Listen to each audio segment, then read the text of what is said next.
안녕하세요. 캔들피그와 기마백의 나불대화 시간입니다. 국가 경제 성장률이 늘었든 수출이 호황이든 뭐든 그런 것과는 전혀 상관없이 국민들은 자기가 겪고 있는 경제적인 상황에서 문제가 생기면 경제적 불만이 생기는데요. 특히 의식주와 관계된 부분에서 문제가 생기면 그 불만은 급격하게 상승하죠. 그런데 최근 자산가격 급등 현상 때문에 의식주 중에서 집 문제가 우리뿐만 아니라 세계적으로 큰 문제가 된 상태인데요. 그냥 문제라고 말로만 하는 수준이 아니라 집값 때문에 여기저기 시위가 일어난다고 하고 있습니다. 어느 정도길래 이런 일이 일어나는지 오늘 한번 살펴보는 시간을 가져보겠습니다. 반갑습니다, 김하백님. 네, 안녕하세요. 최근 전 세계 부동산 시장에서 금융 불균형 문제가 굉장히 심각하게 부각되고 있는데요. 이런 현상으로 우리나라는 물론이고 미국, 독일, 캐나다 할 것 없이 전 세계가 이례적인 주택가격 폭등 때문에 현재 몸살을 앓고 있습니다. OECD에 따르면 주요 회원국들의 집값이 지난해 3분기에는 역대 최고 수준까지 오르기도 했다고 하는데요.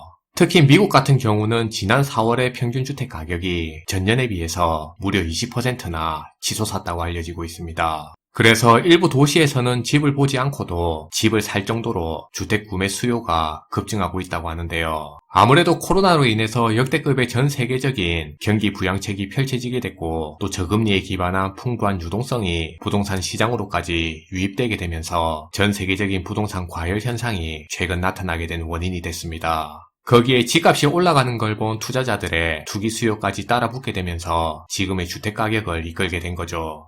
화면의 자료는 국제결제은행인 BIS에서 나온 최근 주요국들의 집값 상승 속도를 확인할 수 있는 그래프인데요. 간단하게 전년에 비해서 집값이 얼마나 올랐는지를 보여주는 전년 대비 주택가격 상승률을 나타내고 있는 그래프입니다. 그런데 그래프를 보시면 전반적으로 코로나가 터지기 시작한 작년부터 해서 집값이 급격하게 상승한 걸 확인할 수 있고요. 특히 미국, 독일, 캐나다 같은 경우가 다른 나라에 비해서 더 가파르게 집값이 올라간 상황인 걸 확인할 수 있습니다. 이게 작년 말까지 상황이 나온 그래프인데도 상승폭이 굉장히 크네요. 네. 뉴스 보도에 따르면 독일의 베를린 같은 경우는 시민 10명 중에 9명 정도가 월세로 거주하고 있는 상황인데 최근 이 지역의 주택가격이 너무 올라서 임대료까지 급등하다 보니까 시민들의 불만이 폭발하게 됐고 거의 폭동에 가까운 그런 시위가 일어나기도 했습니다. 독일이 세입자들의 천국이라 할 만큼 세입자 중심의 나라로 알고 있는데 이런 독일이 월세 때문에 지금 시위가 일어나고 있는 상황이네요. 네.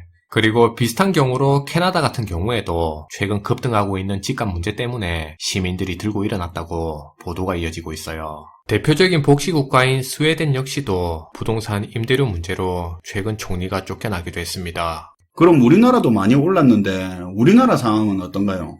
주요 아시아 국가들 중에서는 유독 우리나라가 집값 상승 현상을 현재 심각하게 겪고 있는데요. 특히 다른 국가에 비해 우리나라의 주택가격 상승 속도가 더 빠르다는 점이 최근 더 큰 문제로 부각되고 있습니다. 그래서 지금부터는 한국은행에서 나온 금융안정보고서를 통해서 우리나라의 주택가격 문제에 대해 몇 가지 짚어볼 텐데요. 우선은 우리나라의 집값 자체가 버는 소득에 비해서 너무 비싸다는 점이 첫 번째로 지적될 수 있는 문제예요.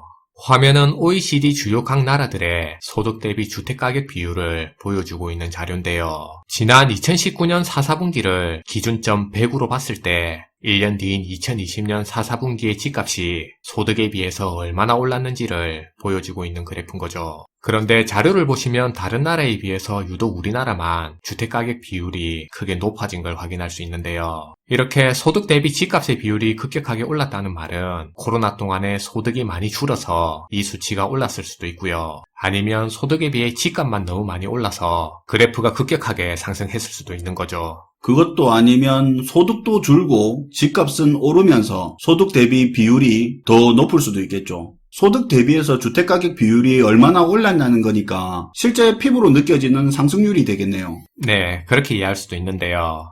물론 코로나 이후로 다른 나라 같은 경우에도 주택가격이 오른 건 맞지만 그래도 유독 우리나라의 주택가격 상승이 버는 소득에 비해서 굉장히 빨리 오른 건 사실인 것 같습니다.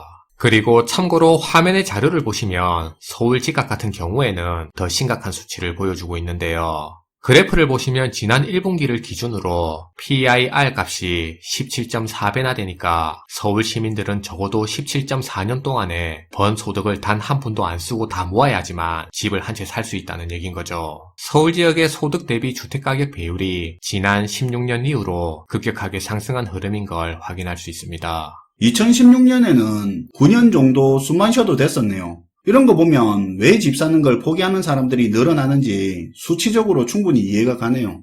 네. 일반적으로 경제에서는 부동산이나 주식 등의 자산 가격이 상승하게 되면 부의 증가 효과가 생겨서 가계 소비가 확대되는 경제 선순환 구조로 이어질 수 있다고 보는데요. 그런데 자산 가격 상승이 경기 회복 속도라든지 경제 성장 속도에 비해서 과도하게 더 빠른 속도로 급격하게 커지게 되면 오히려 경제 선순환 구조가 깨지는 요인으로 작용할 수 있어요. 조금 더 쉽게 설명해주면 좋을 것 같은데요. 네. 그러니까 가계는 경제가 커져서 소득이 증가하든지 아니면 자산 가격이 올라서 자산이 증가해서 전체적인 부인 재산이 커질 수 있는데요. 경제 성장 속도에 맞춰서 자산 가격이 오르게 되면 자산이 많은 상위 계층들은 자산 이익이 늘게 되고 반대로 자산이 적은 계층들도 소득이 늘어날 수 있는 거죠. 경제가 성장하니까. 네.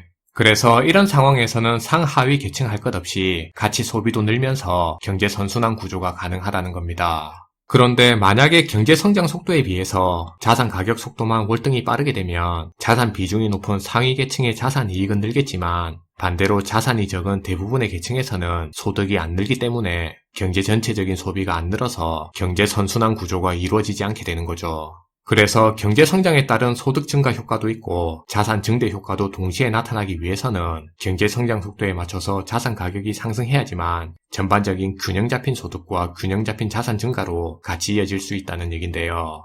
이게 지금처럼 자산 증대 효과로만 쏠려서는 향후 계층 간의 갈등이라든지 정치적인 사회 균열로 문제가 확대될 수 있습니다. 사실 이미 유럽 지역에서는 최근 주택 대란 문제가 커지면서 주거권을 기본 인권 문제로까지 보고 정치적인 이슈로 크게 부각되고 있는 상황이에요. 마지막으로 지금 현재 자산 불균형 문제가 얼마나 심각하게 벌어지고 있는지를 보여주는 보도 내용 하나를 소개드리고 오늘 내용을 마무리하도록 할 건데요. 미국의 경제 전문지인 포브스에 따르면 지난 팬데믹 동안에 자산 1조 원 이상의 억만장자가 17시간마다 한 명씩 새로 생겨났다고 보도했습니다. 1조 이상 가진 사람이 그렇게 는다는 거죠. 네, 17시간마다 한 명씩 1조 원대 부자가 새로 생겨났다는 얘긴데요. 그리고 같은 기간에 이들의 재산이 55%나 증가했다고 보도됐어요. 자산 불균형 문제의 심각성을 여실히 보여주는 사례라고 이해할 수 있어요. 네, 오늘도 잘 들었습니다, 김하백님. 네, 감사합니다. 사실 국내에서는 젠더 갈등이나 세대 갈등 문제에 관심이 이동해 있다 보니 심각성에 비해서는 부동산 문제가 드러나지 않는 편이나 마찬가지인데요. 하지만 집회가 활성화된 국가들을 중심으로 지금 세계적으로 드러나고 있는 부동산 가격 문제는 본격적으로 국민들의 목소리가 커졌냐 안 커졌냐의 문제일 뿐이지 어느 나라 할 것 없이 사회 갈등과 균열에 핵이 되어가고 있습니다. 더 큰 문제는 우리나라 같은 경우 일반적인 국민들 자산의 70%를 부동산이 차지할 정도로 재산에서 부동산 비율이 높은데 국민들끼리도 이해관계가 깊게 엮여있다 보니까 정책만 가지고는 쉽게 해결되기 힘든 문제라 해결책이 안 보이는 게 더 큰 문제죠. 부동산 문제 이야기하면 해결책이 뭐냐는 분도 많이 있는데요. 개인적으로 부동산 문제의 해결은 방법의 문제가 아니라 선택의 문제가 아닌가 하는 생각을 합니다. 시청해주셔서 감사하고요. 지금까지 나볼대야 시간이었습니다.